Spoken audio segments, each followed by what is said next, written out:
tonight on CTV News at 5. It's a way to say thank you, because yesterday it was a really anxious day for all of us. Not quite business as usual. The Bears Lake wildfire disrupts the workflow. The audience is going to be really pleased with what comes down the runway. Runway ready, Maritimers make a statement at Halifax Fashion Week. CDs weren't too great. Vinyls, the quality is still superior. Turning tables, we dropped the needle on vinyl records. So we shipped 3,000 backpacks here. I think the need is 2,200. It's in the bag. Volunteers stuff backpacks with back-to-school supplies. Changes are afoot for our weather as a cold front begins to move in from the west. Live from the Maritimes News Center, this is CTV News at 5. Good evening and welcome to CTV News at 5. I'm Maria Penopalis. Thank you for joining us.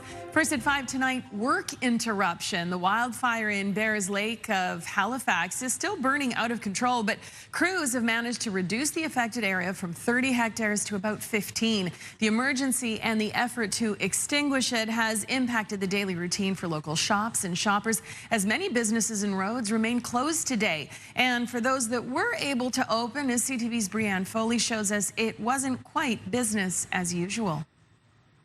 Yeah, it's been slow. We just had our second customer walk in, so it has been slow. It's weird up here, and it's usually hectic and just a busy pace up here. I just came for an appointment, and surprise, surprise, there's no restaurants to eat. The hustle and bustle of Bears Lake was non-existent on Wednesday. But we have gotten a lot of phone calls asking, if we're open and if everyone's okay, and, kind of just an update on the situation. And as of right now, we're open. We got asked to evacuate yesterday at about 3, but we're good to be here today.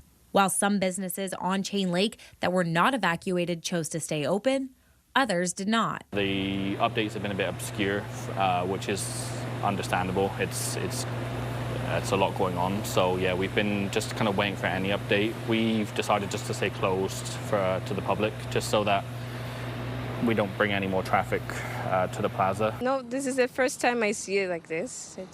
This parking lot is always full. Instead, the Great British Shop is catering to first responders. Minutes away from the bakery, they're a terrible situation. We're here all day in case any firefighters, any first responders, anyone involved in the firefighting at all, they want to come in.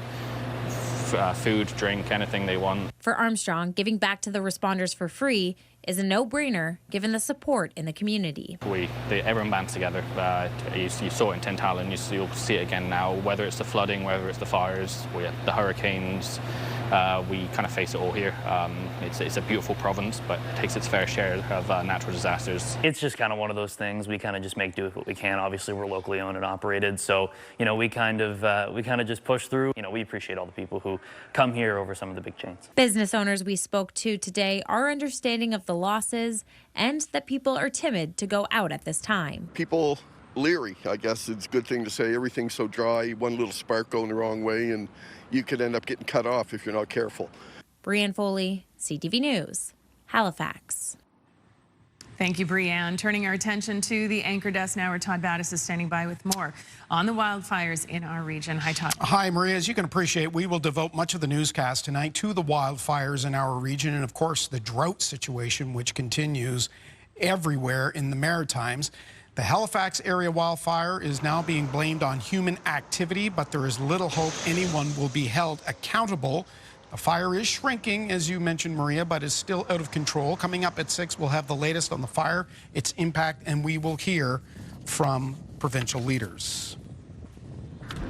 To New Brunswick, where there are a total of 16 wildfires burning in the Pitcher province tonight. Of that number, 13 fires are being watched closely, patrolled, as they say.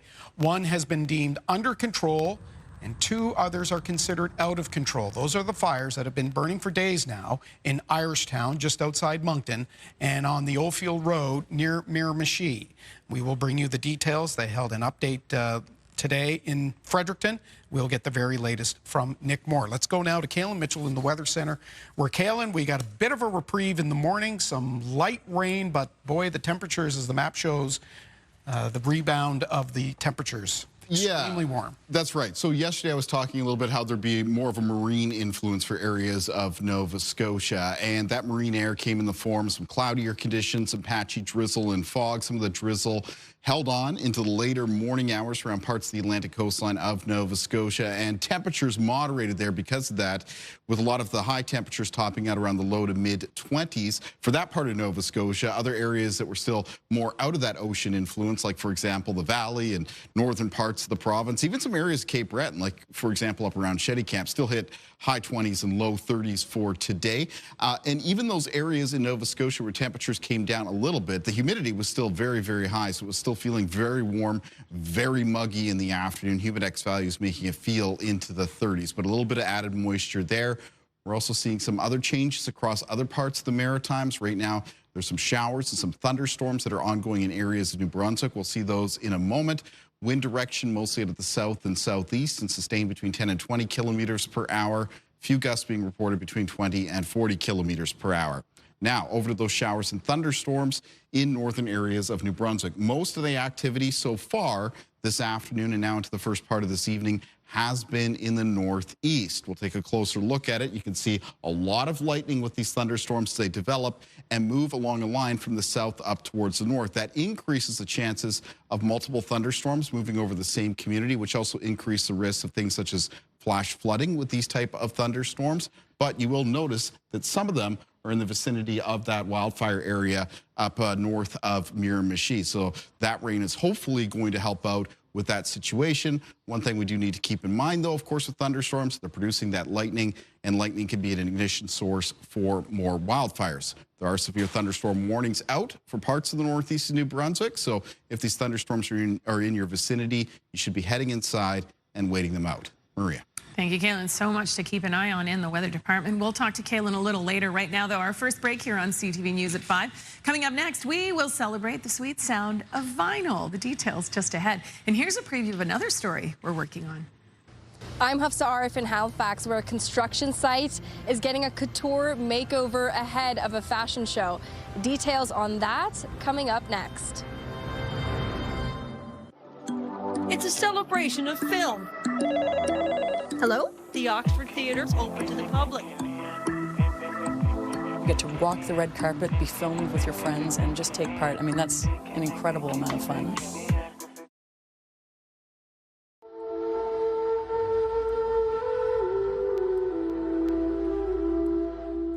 There's something in the water in Hubbards, Nova Scotia. Alan Carver, also known online as Mad Secret Lab, has a new creation. It's a Lightup Sea Creature built on a kayak. The video shows it in the water at night, plus how he actually designed it and built it. Alan tells CTV News it took about 4 hours to make it, and that this video was 4 days, pardon me, to make it. And this was the first test run. As for why he did it, for fun, of course. He's always making amazing creations. Very cool. Love it at night. All right, so there's nothing quite like the crackle of an album spinning on a record player. Yesterday was National Vinyl Record Day, and to celebrate, CTV's Mike Lamb highlights the sound that never goes out of style.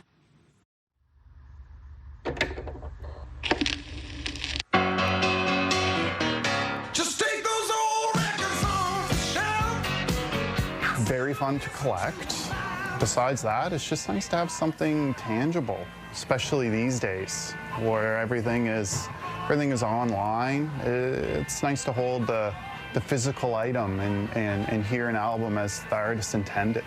If you care to make the investment in a higher-end turntable and amplifier and speakers, yes, the sound of a record can be incredible. Vinyl has been a very important media in the history for people to record and play music.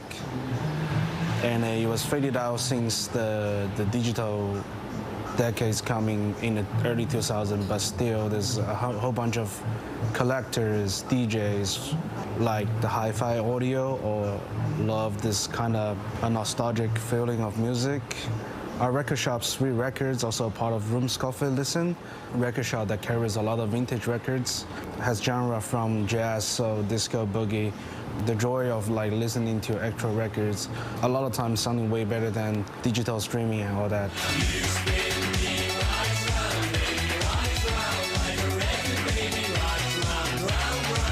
like now that they do a lot of different artworks, you get a lot of limited editions. We try to find some of the coolest ones we can to add to the collection. It started quite a while back from my grandparents and my aunts and uncles. And now that I have my own kids, it's nice to go chase different record stores and see what we can find. It just gives you like a sense of you have the music inside of your hands, and we just love music on other things instead of phones.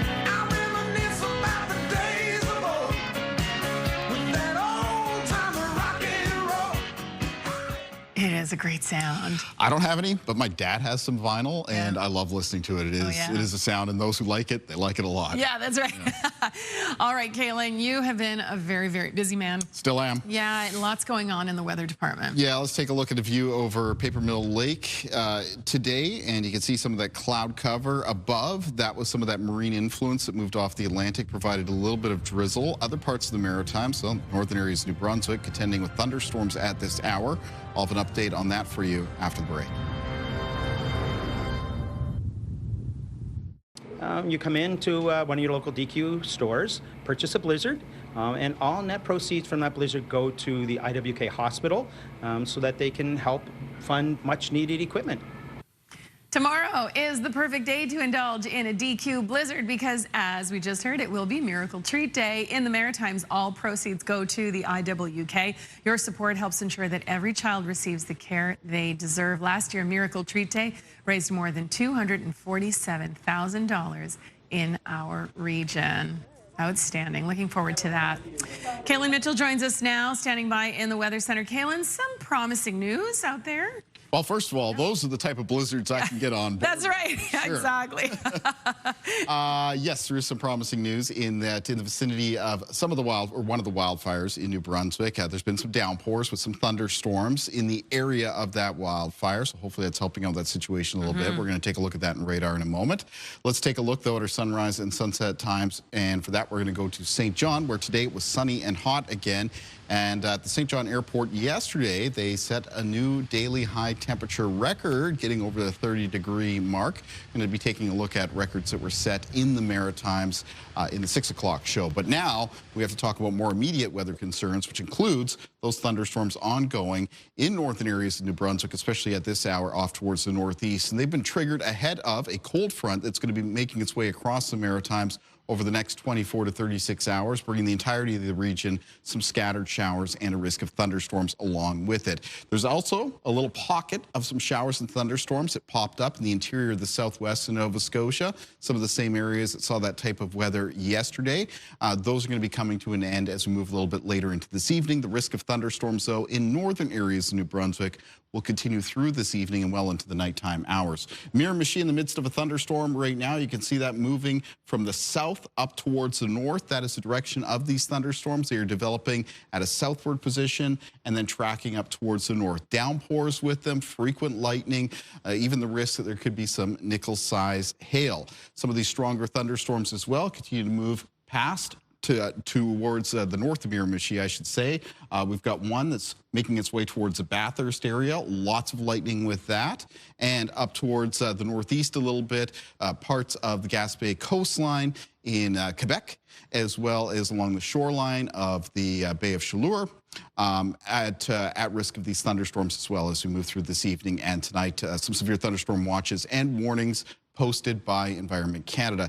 Taking a look at things on our timeline then, that risk of thunderstorms for northern areas of New Brunswick will extend through this evening and even into the overnight hours, especially up around the northwest as that cold front gets a little bit closer. Other parts of the Maritimes tonight will see some increase in cloudiness, some fog patches, very warm, muggy night. Now, during the day for Thursday, the highest chance of a shower or thunderstorm is going to be through central and southern areas of New Brunswick, so Fredericton all the way down to the Bay of Fundy coastline and across Prince Edward Island. Late afternoon, Thursday evening and Thursday night is when the risk of thunderstorms starts to move into areas of Nova Scotia, into northern and western parts of that province first, and then generally Thursday evening, Thursday night, a chance of a shower or thunderstorm. Now, again, if you're expecting to get a lot of rain out of this in the showery conditions, in most cases, there might only be up to around a few millimeters. It's if one of those thunderstorms moves directly over your area, you could see some higher rainfall amounts that could potentially exceed 20 millimeters. But again, that type of activity is going to be very hit and miss around the Maritimes next 24 to 36 hours. Not everybody can bank on picking up that 20+ millimeters of rain. Winds in the forecast for tonight and for tomorrow, mostly out of the west and southwest, and sustained 10 to 20 kilometers per hour, some gusts between 20 and 40. The winds will become northwest in the north of New Brunswick on Thursday, getting behind that cold front. It's that front, by the way, that's going to be breaking the heat for the end of this week. Tonight, though, very warm and very muggy. Most low temperatures, high teens, some not much cooler in the low 20s, and feeling into the mid to high 20s with the amount of humidity in the air. And then highs in the forecast for tomorrow. The temperatures coming down in northern areas of New Brunswick, getting behind that cold front. Still very warm, humid, though, around central and southern areas of New Brunswick, and very warm and humid for many areas of Prince Edward Island and Nova Scotia. All right, let's take a look at our Weather Watcher for tonight. And tonight's Weather Watcher is coming in from 9-year-old Rowan Hirschman from Shelburne, Nova Scotia. Rowan has sent us a drawing of a camping trip, and I spot some blueberry bushes out there and a owl up in the tree. Thank you, Rowan. If you'd like to be one of our Weather Watchers, they can come into CTV Weather Watchers, P.O. Box 1653, Halifax, Nova Scotia, B3J2Z4, or email kaylin.mitchell@bellmedia.ca. Maria. Thank you, Kaylin. So Halifax Fashion Week struts into the spotlight tonight. CTV's Hafsa Arif takes us behind the scenes of opening night. It's not your typical catwalk, where hard hats once ruled, heels now click. Taking it to a next level in terms of runway productions here in our region, and how, we're providing that platform for more designers, more brands. It's all happening between new developments in Halifax, which are still very much a work in progress. But for one night, it's the city's newest runway. Our team has been working really, really hard to make sure that we can come together and offer a unique place that's again in the North End and showcasing some of the beautiful places we have in Halifax. This year's theme is sustainability. 14 designers from around the world will show their designs, supported by more than 200 models, all walking for a cause. For each night, it's themed after a different category in our industry. So we have ready to wear, which will be our opening night. So it's easy access from the runway to the consumer's closet. For some, the night marks a debut, for both showcasing their work and walk. It's different seasons. I have 12 pieces, and there's 3 sets for each season. Because all of the other designers, they have such beautiful clothes, and I'm so excited to show them off. From France, Alice brings a sustainable collection 2 years in the making, honoring her late mother and her belief in clothing made to last. My whole life has been about fashion, style, being bold, not being afraid. So what I want people to see during the showcase is that yes, people dare. So when the lights hit the runway tonight, the focus is all on the fabric, movement, and the vision. Hafsa Arif, CTV News, Halifax. Sustainability and style. Okay, thank you, Hafsa. We're going to take a little break. Here's a preview of our next story.